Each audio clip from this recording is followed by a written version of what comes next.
Welcome to the Awakening Together channel here on YouTube. This is our Awakening Together weekly gathering. Each and every week we have a different minister who speaks. If you'd like to attend our services live, please visit our website awakening-together.org. Click on Online Sanctuary on the main menu. Then, How to Enter the Sanctuary. Our services are held Sundays at 10:15 a.m. Eastern Time.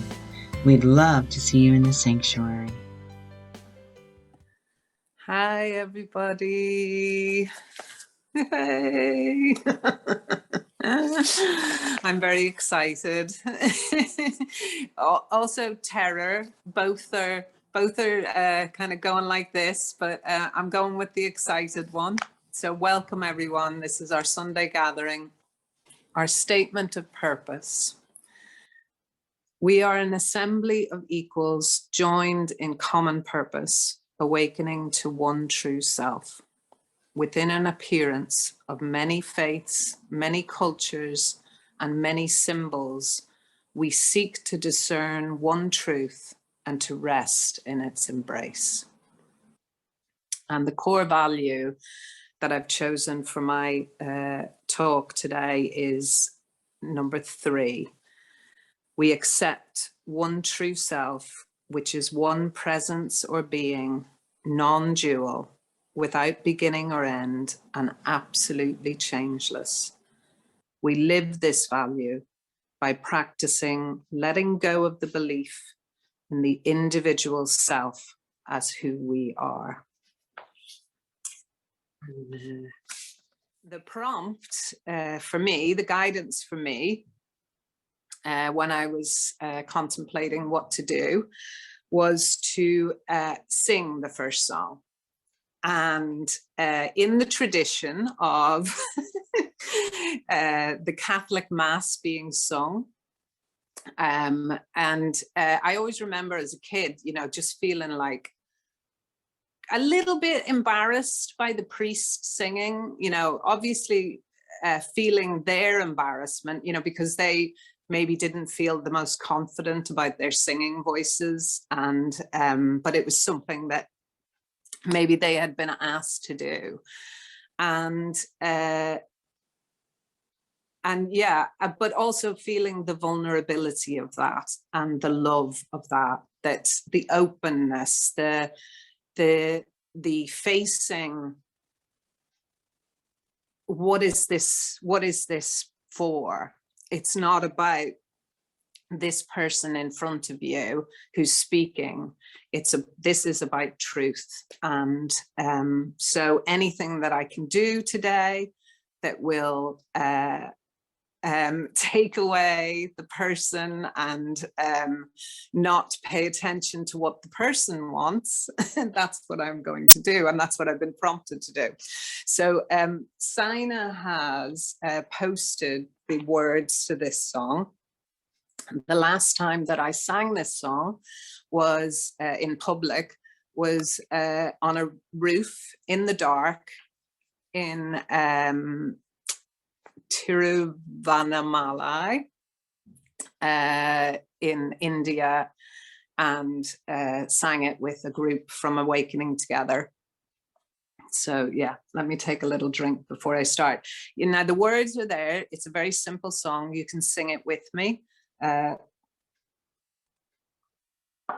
But please don't unmute, because it will sound terrible.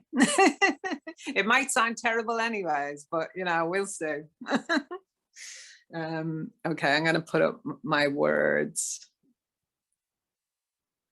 Okay, and I'm just going to get my note, because I'm singing this a cappella. So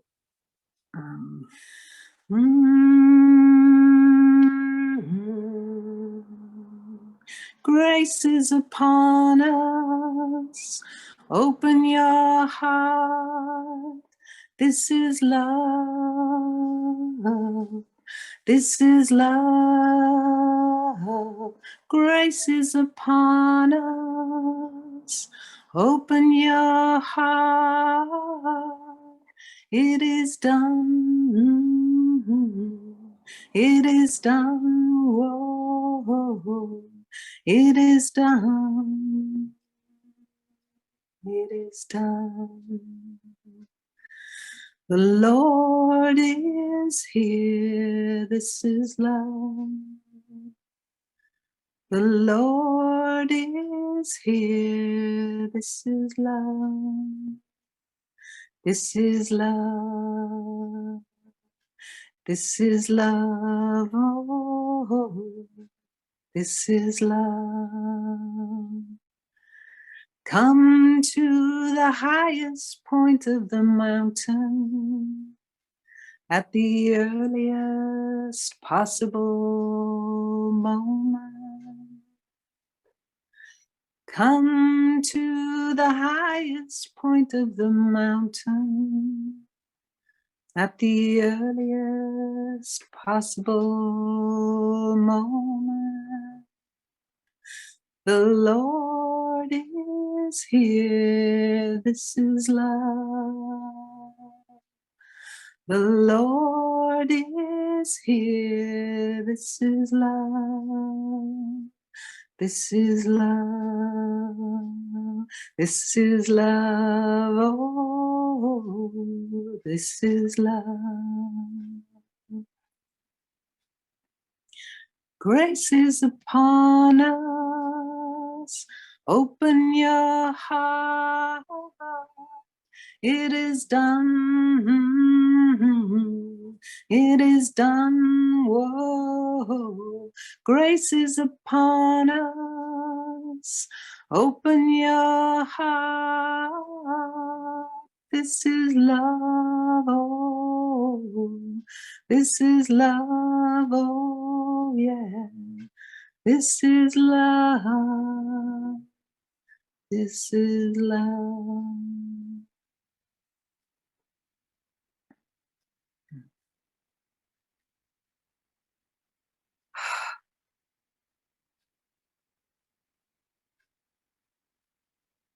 The Lord is here, here in our hearts, here in the space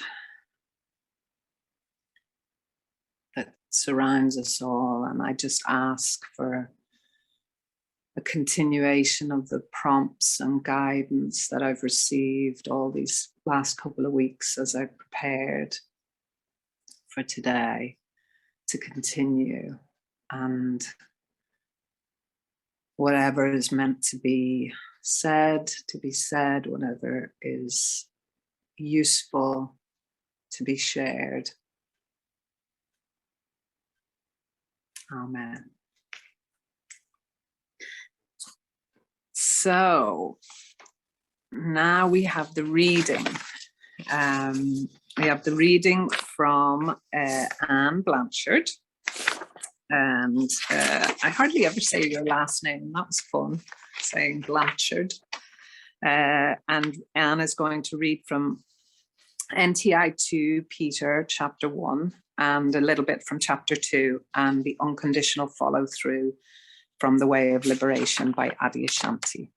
Thank you, Anne. An honor. NTI, 2 Peter, chapter 1. It is time that we speak of abundance, for you do not know what abundance is. As you reach for true abundance, you accept everything as you. In this, there can be nothing that is missing. Abundance is full awareness of your divine nature. Abundance cannot be defined in any other way. Abundance cannot be defined within the limits of the world because abundance is unlimited and beyond all definitions. Do not look to the world in your imagination as you attempt to grasp the thought of abundance. Look away from the world and the thoughts of the world. For it is only by reaching beyond limits that the limitless can begin to be known. For this reason, quiet the mind whenever it seems to stretch to imagine abundance within the world. When the mind is stretching in this way, it is stretching to limit itself even more. Rest the mind when it thinks of the world, and return the mind to the heart. For the heart knows not of the world or the limits of the world. The heart knows only the song that it sings, and that this is the song that whispers echoes of the thoughts of abundance. It is the heart that knows abundance, for abundance is not of the thinking mind. Whenever the thinking mind thinks it has understood and defined abundance, know that the thought of abundance has been lost.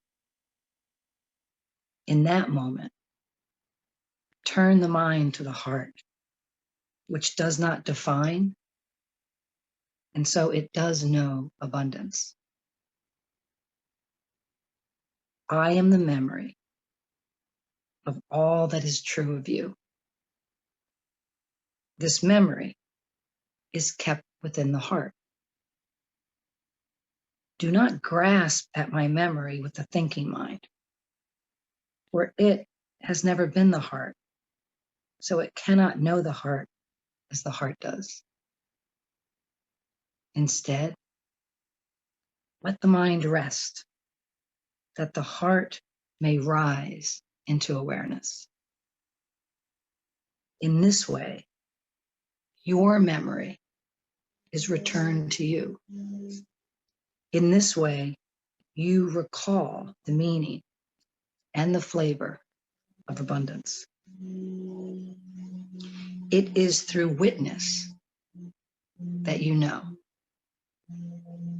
That which you taste as witness cannot be forgotten, for that which you witness is a part of you. Therefore, do not try to understand or comprehend or imagine without witnessing. Let go of trying and relax into allowing. Through allowing, you shall witness. Through witnessing, you shall know. NTI 2 Peter chapter 2. Your freedom comes from your abundance, because your freedom is your abundance. Understand that your abundance is not some future state of achievement, but that your abundance is now. Teach yourself only that your abundance is now, without any separation from you.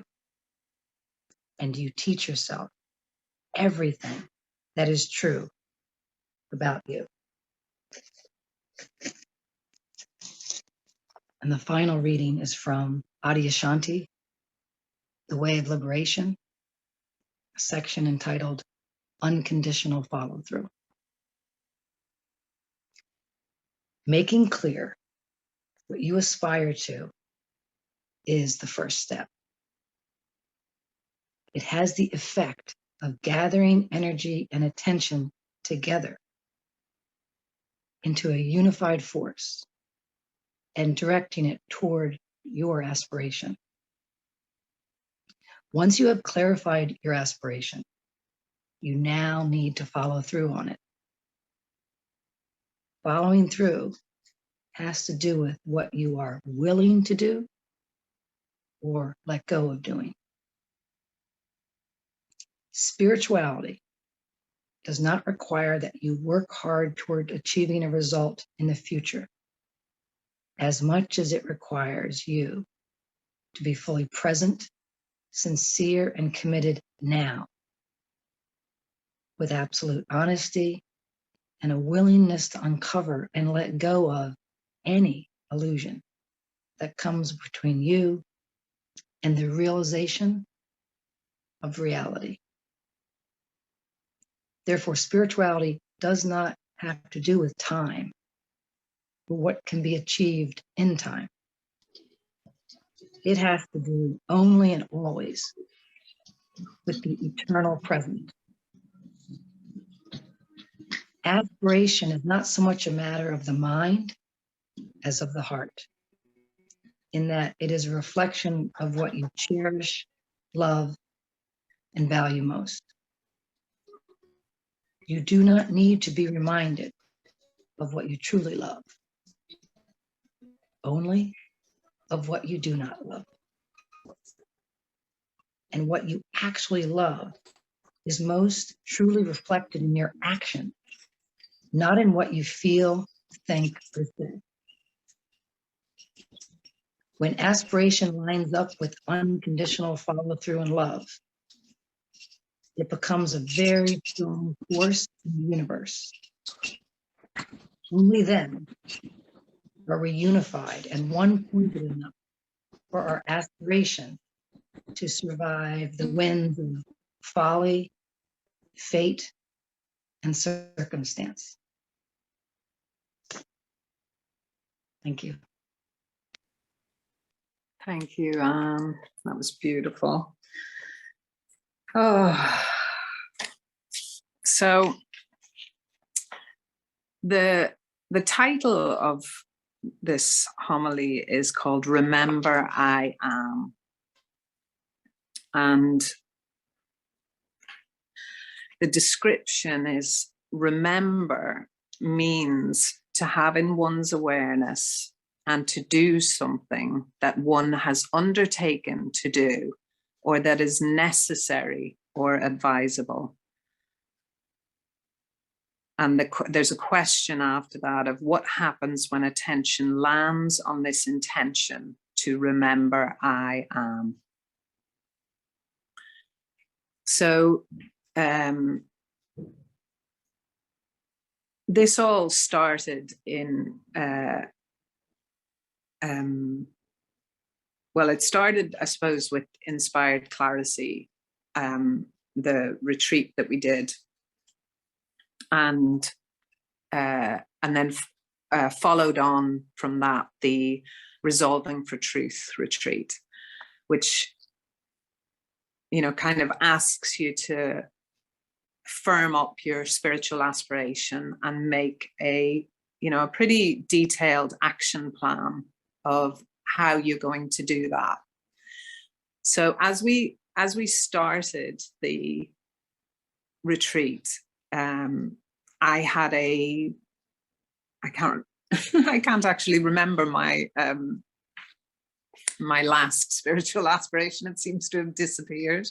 But I was tweaking it and playing with it, and mostly with the mind, I've got to be completely honest. And I was coming up with trusting something. And you know, it sounded good and was going to be useful, I'm sure, in some way. But on the second day of the retreat, I woke up, and the first thing that came into my mind was, remember I am. And it was so clear that that was my new spiritual aspiration. And I worked with it through the rest of the retreat, and came up with some obstacles. So that's the other part of the retreat, is that you come up with obstacles to your spiritual aspiration. And I came up with 4 obstacles and goals for those obstacles and actions for those obstacles. So I over the last couple of, I think it's a month now since we did that retreat, I have continuously applied those actions, some with more success than others.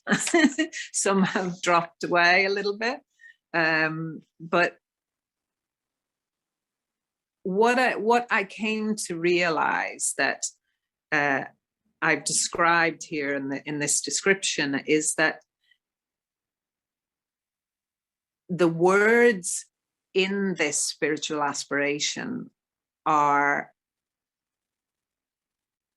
so perfect for this person, because they're simple and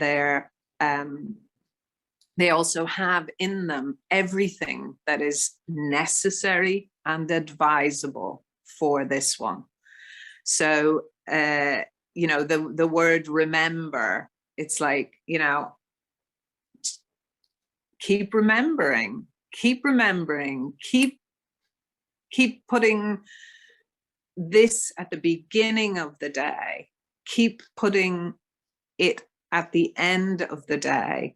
And then when are the points through the day where I can place it? So there's things that, you know, like alarms on the phone, or things that, you know, can prompt me. There's, you know, commitments that I make to being at classes or in meditation with others, or things that, you know, continuously are bringing me back into remembering what my aspiration is, remembering what my purpose is. And of course, the I in remember I am, you know, points me back continuously to who is it that is speaking?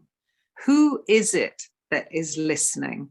Who is it that is seeing whatever is in front of me? And it's so helpful because it's like never taking the eye off the ball, you know, just constantly keeping with what is important, because we all know that, like, the ego can sneak in at any point, will find ways in through anything. And it's just so important to be vigilant for it. So, you know, the eye works on the little eye, Kate, you know, and it works on big eye, you know, it's like the big all-seeing, lean back, what is in awareness. And I am, you know, in awareness. And the am is just that wide open space that can be lived in.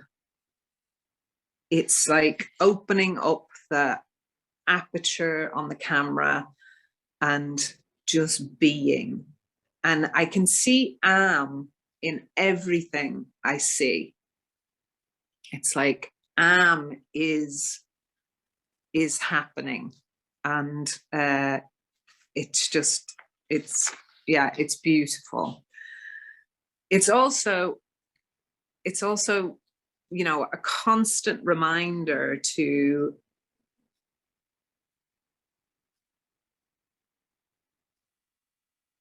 just come in. So when I say, remember I am, it's the moment that the pause can be taken. I can let whatever thoughts or busyness that's happening in the world just be for a moment. And And what we just read in NTI Peter 2 is that this is the only place where I'm going to find anything, is right here when I take that pause. And not only is it the only place I'm going to find anything, it's the only place I'm going to find everything, because it's abundance. It's just what everything is about.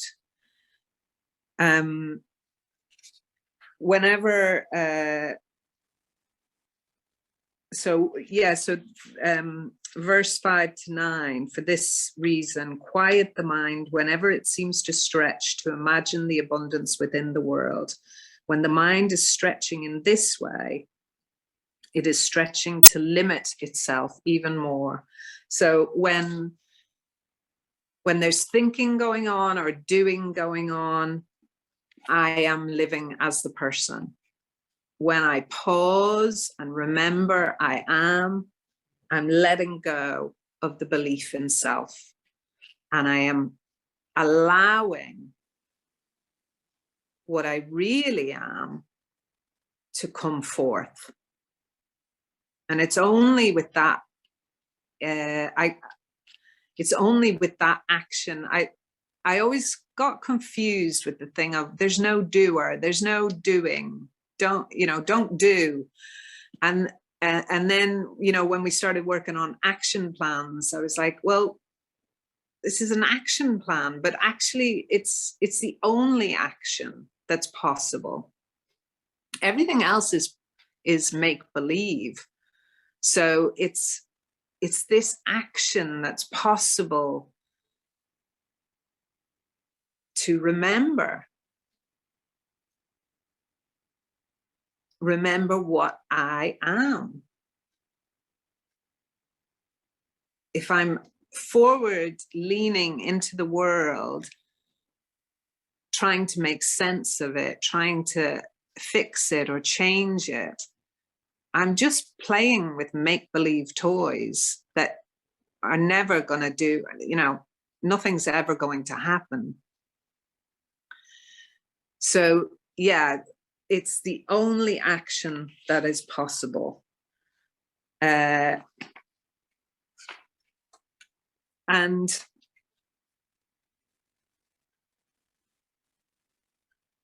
so what happens when attention lands on the intention to remember I am? Well, what happens is that life goes a lot smoother, a lot easier, and like, Paul Hederman says, a lot lighter. It's, I was telling Anne the other day that I've been getting this prompt to go and get my car serviced, right? And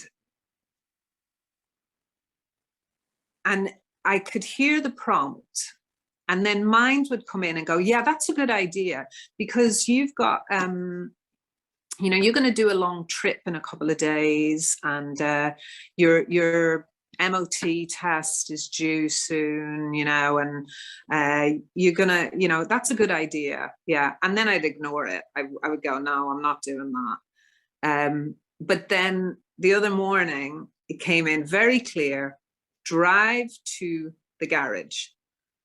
I drove to it. My mechanic is there. I said, hi, I'm thinking I might need a service. And he goes, when's your test due, Kate? And I said, I don't know. I don't know when it's due. And he looked it up on his phone. He said, it was due yesterday. And, and I was like, oh, okay. So, and he goes, and I've got a test free tomorrow. Are you free? And I had a day off tomorrow. So I was able to bring my car in, put it through the test, and, you know, everything, and it got a service as well, which was great. So, but what I was saying to Anne was that I used to think that if I let go of this little self and just concentrated on remembering I am, on being with the self, that lots of things would not be taken care of. You know, now I'm not including the car in that. I used to think things like, you know, family, or, you know, important, so-called important things. But what I realized this week was that I don't have to take care of anything. And, you know, and I was shown very clearly that the more that I stay in this space of I am, the prompts will come. And yes, mind will come in and go, oh yes, that's a good idea, and you need to do that because of that. That's all meaningless, absolutely meaningless. But what's true is that if I keep my focus on what's important, all of the rest of the stuff will just come in. I don't have to worry about any of it. I don't have to keep it in my mind. You know, this mechanism, we had in the Inspired Clarity Retreat, we had a quote which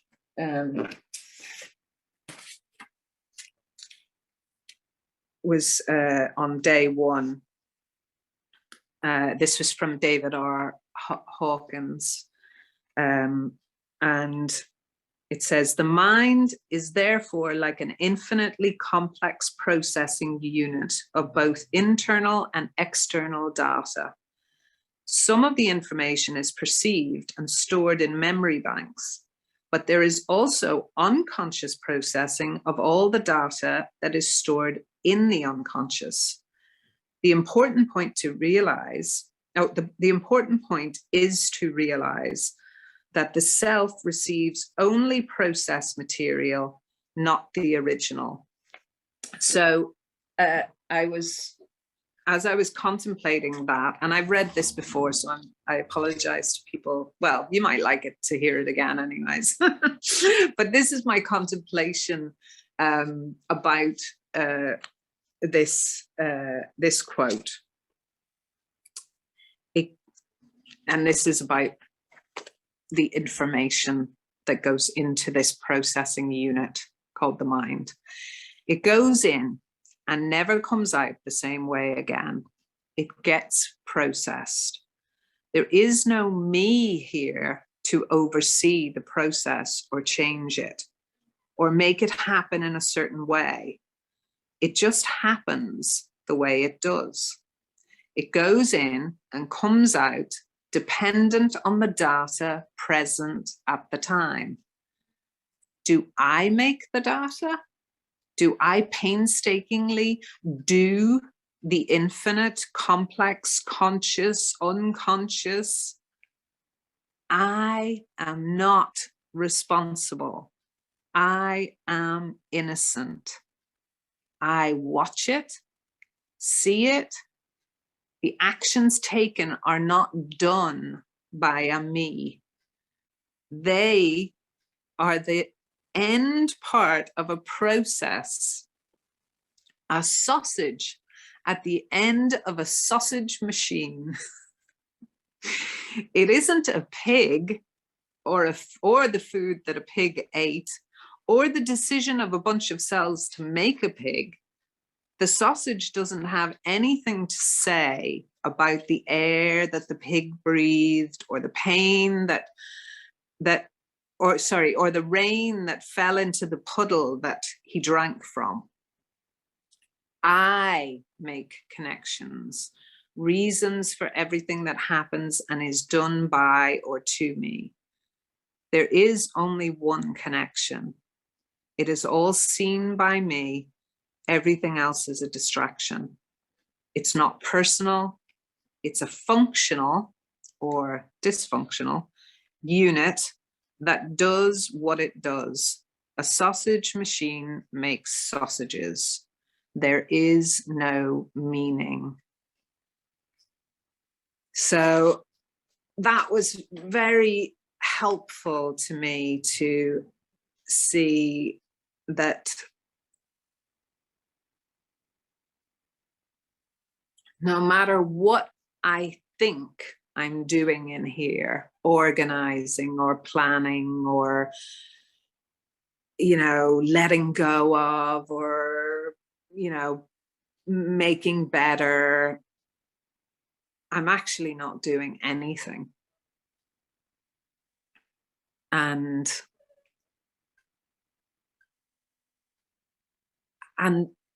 there's nothing wrong about that. And there's no recrimination or anything to feel bad about. Obviously, it can trigger the I am bad belief. And that's where leaning back and, you know, resting and accepting and trusting, allowing the aspiration to come in, the remember I am. And that's where, you know, you truly can feel your innocence. You've never done anything wrong. You've just believed that, you know, you were doing something that you actually weren't doing at all. And it's okay. And you can start right here, right now, in this moment, to come back again, you know. And that's what on the Adyashanti, unconditional follow through.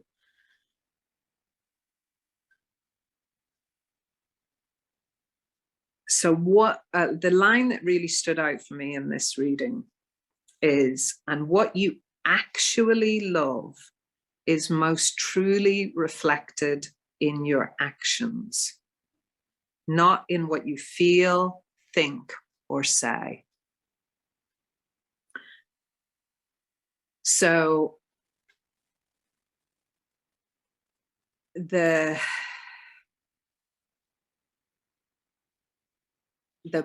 plan, the action plan for the spiritual aspiration, the determining of the obstacles and the goals, and then the actions, that is my love.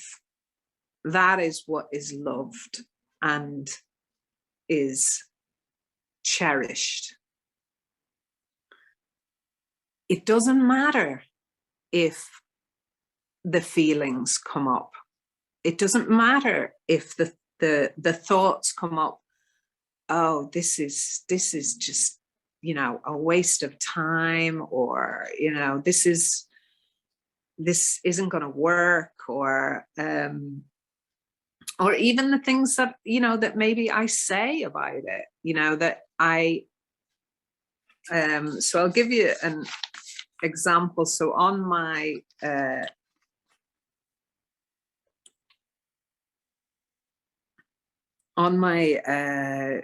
action plan, so one of my obstacles is being distracted or zoning out on Netflix or games. And the goal for that obstacle is to watch this activity with awareness.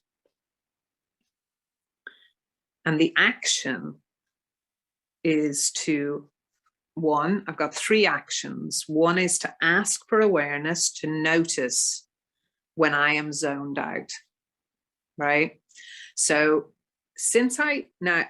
I wrote that line down a month ago, and every single time that I have put Netflix on, or I've got a favorite game, some sort of connect dots kind of craziness.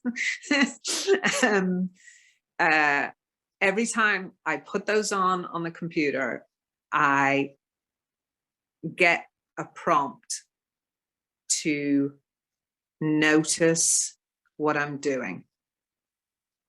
That's all. There's no added thing to it. I haven't, and mind is going, that's not enough. You need to do something about this. This isn't changing. You're still playing this game. You know, what a waste of life, you know. But all I've asked is for awareness to notice when I am zoned out. And awareness has done that every single time. And the second action is to be extravagantly tender with myself when I see zoning out and self-judgment. And so as the voice, you know, the voice of the ego is coming up, going, you know, telling me what a loser I am being extravagantly tender with myself. I'm saying, I hear you, and I don't make any effort to stop playing the game or stop watching what I'm watching, okay? Because this is exactly the process that I did with smoking, right? It's like, I'm not interested in forcing anything or changing anything as Kate, okay? Watching, you know, and I do, you know, I totally accept that, you know, this is an addiction. It's not a serious addiction. It's not going to kill me, but it is an addiction. But I am going to be extravagantly tender with myself when I notice it. And then the third action is to make a note in the app. So we've got the Dailyo app. Each time I have noticed how it feels. Now, I haven't done that. I've got to be honest. But seeing it now is great, because actually I'm feeling the prompt to look at that again. And maybe it needs changing. Maybe it needs, or maybe I just need to just look at it again and read this more often. That might be helpful.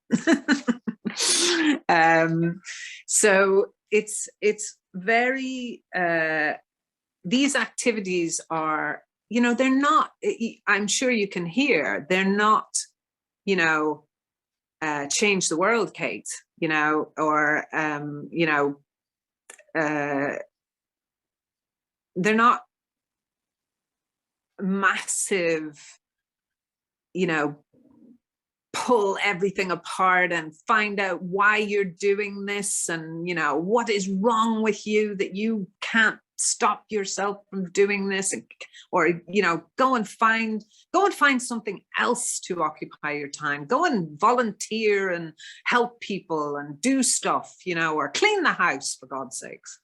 You know, there's none of those things going on here.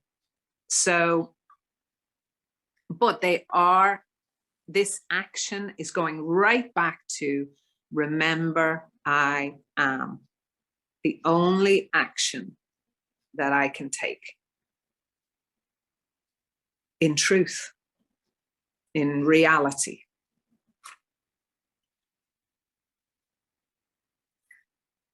So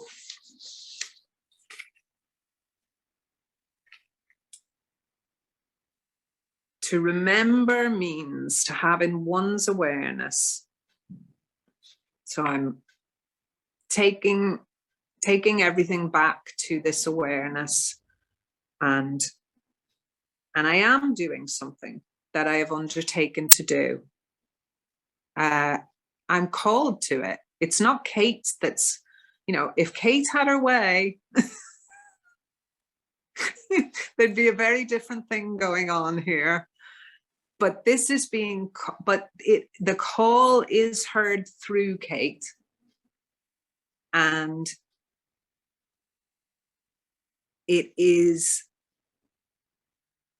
something that is necessary. And, you know, I remember the course saying, you know, this is a necessary course or something like that. And it is advisable. It's, you know,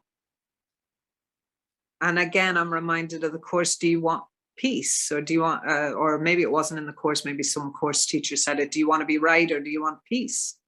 You know, well, it's advisable if you want peace to do this, to keep remembering.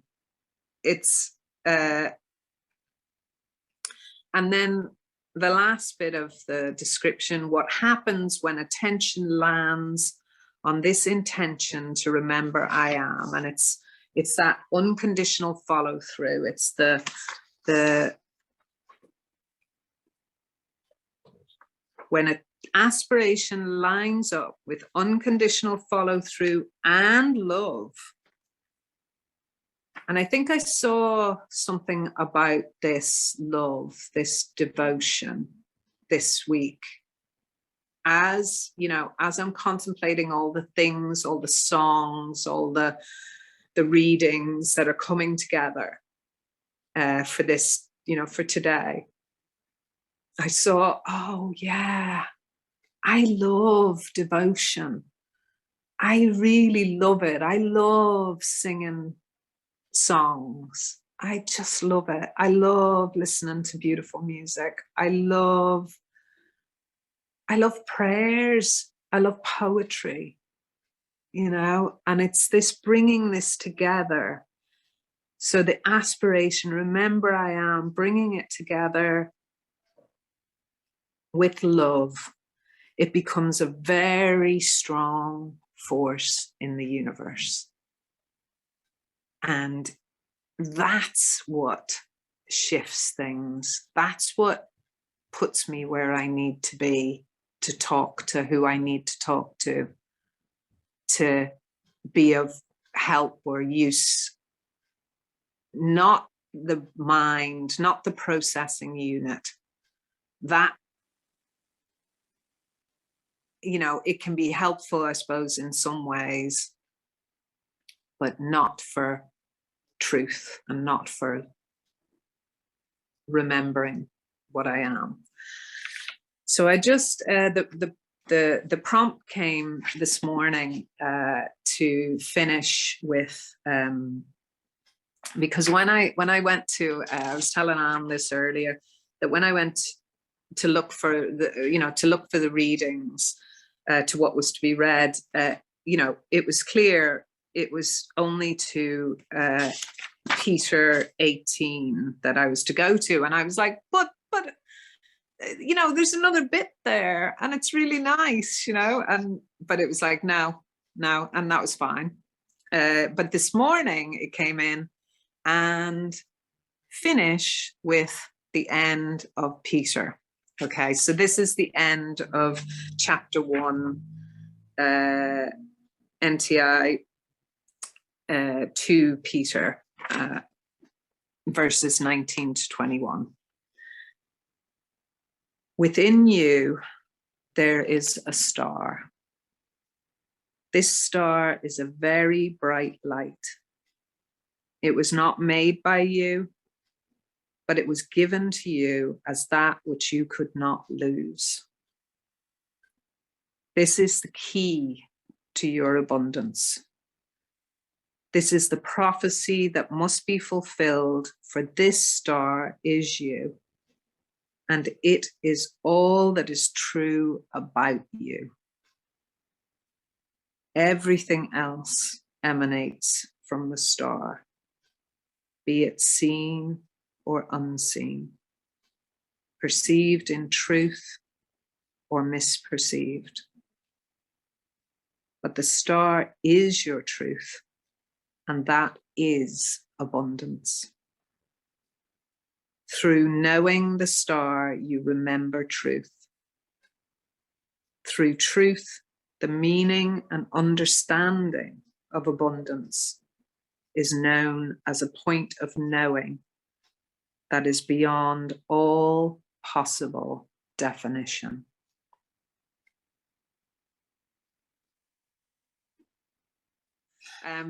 So thank you, everyone. The donate button is on the screen, and also I think Saina, maybe can post on the chat. We, as you know, exist on donations. So yeah, if you feel in your heart to donate, it's greatly, greatly appreciated. So this is the chance. We've got a few minutes left. If anyone would like to share anything, this is your chance. There is a chance later as well. Go on, Anne. Yes.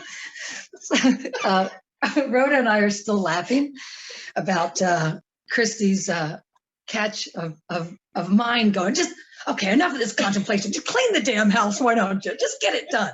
Just come on now. And what she wrote is, oh my God, we don't have to listen to that.